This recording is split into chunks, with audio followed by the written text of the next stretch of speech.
Hi friends, welcome back to my channel. In today's video, I'm going to show you how to disable forced auto update on the Samsung Galaxy S21 FE. If you're new here, don't forget to subscribe and give this video a thumbs up. Now, let's dive in. Step 1. First, unlock your phone and open the Settings application. This is where you can find various customization options for your device, including display settings, security settings, and accessibility features.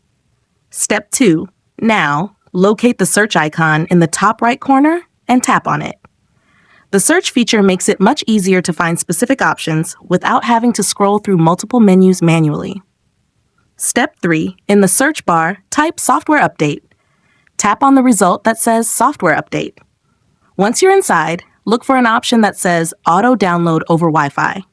Unfortunately, this option is turned on, which means your phone will download updates automatically whenever it's connected to Wi-Fi. Just tap it to turn it off. Step 4. Now, let's take it a step further. Go back to the search bar in Settings and type Auto Update System.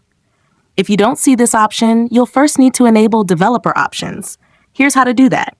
Go to Settings, About Phone, Software Information. Find the option called Build Number. Tap it 7 times until you see a message that says, Developer Mode has been turned on. You may need to enter your PIN or password and activate this feature instantly. Step 5. For the last and most important step, now go back to Settings and search again for Auto Update System. You should now see the option turned on. Tap on it, and if it's turned on, just toggle it off. If you found this tutorial helpful, don't forget to give it a thumbs up and subscribe to my channel for more great tips.